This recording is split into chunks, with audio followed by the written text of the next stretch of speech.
Okay, so today we're going to be talking about the trig ratios.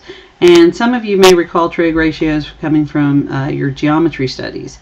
So let's just kind of review really quick what I'm hoping you brought with you in your knowledge banks. Okay, so the trig ratios were based on a right triangle.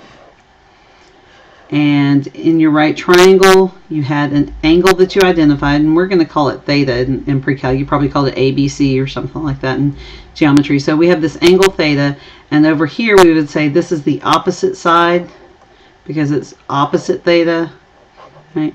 And then this side down here, or I shouldn't say side, it was leg, right? It was the opposite leg, and then this would be your adjacent leg. Okay, and then always across from the right angle is our hypotenuse.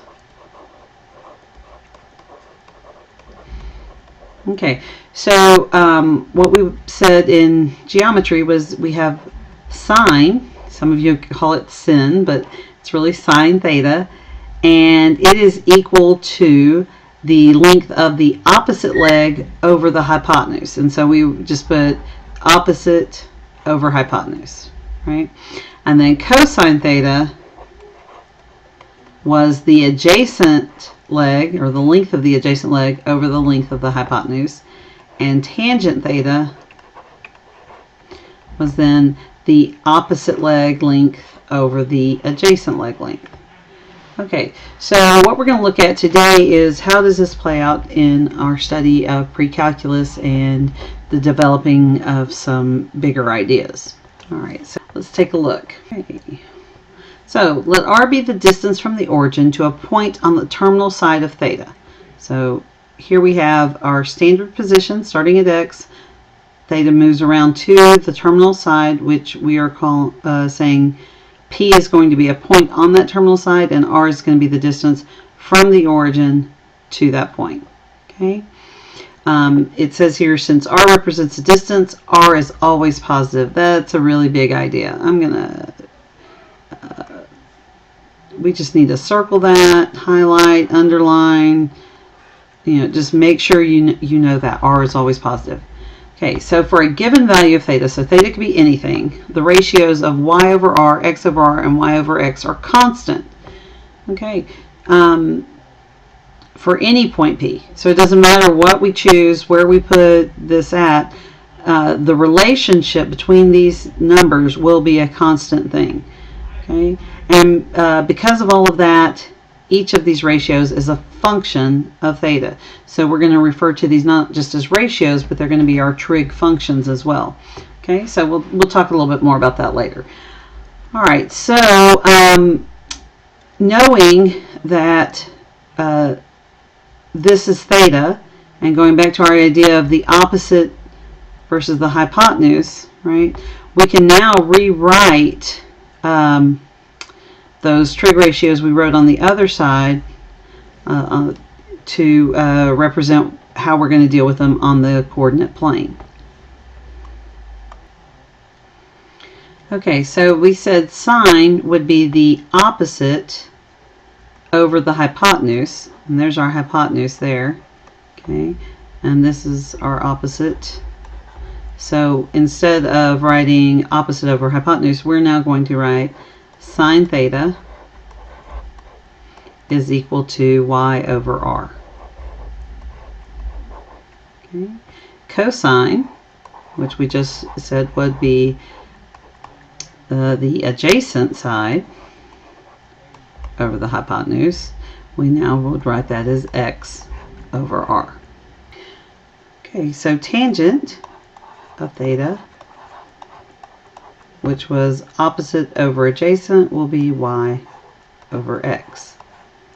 And we have these cosecant, secant, and cotangent. Those many of you have not seen before. They weren't usually covered in geometry class. These are what we call the reciprocals, because they're the reciprocal of their respective sine, cosine, or tangent. They're lined up here for you. The cosecant goes with sine, secant with cosine, and cotangent with tangent. Okay, so Cosecant is abbreviated CSC. I'm really having a hard time talking today. And so the reciprocal would be r over y. And secant is simply SEC. And so it would be r over x. And cotangent, abbreviated COT, would be x over y.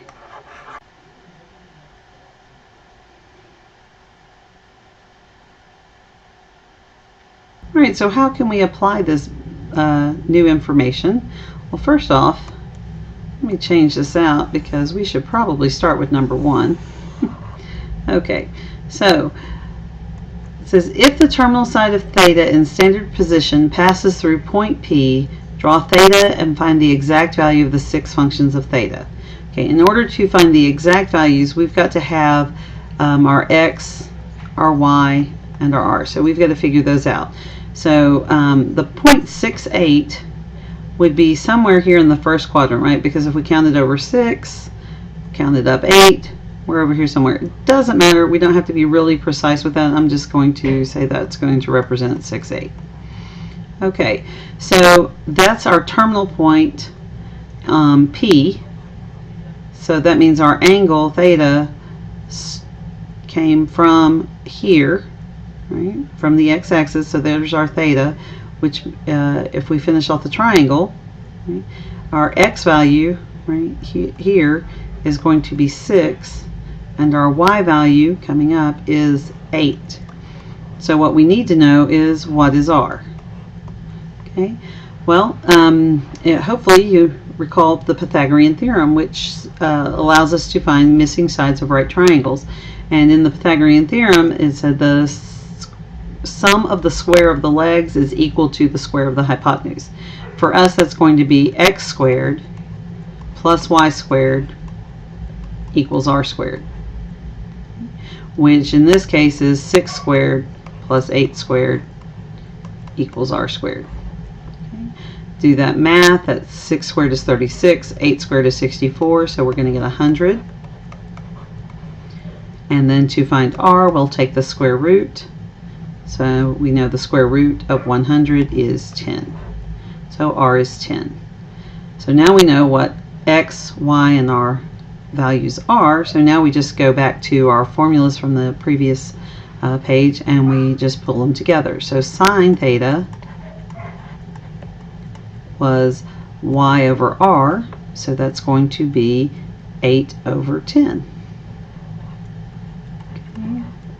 And then we'll reduce any of our answers. So that's going to be 4/5.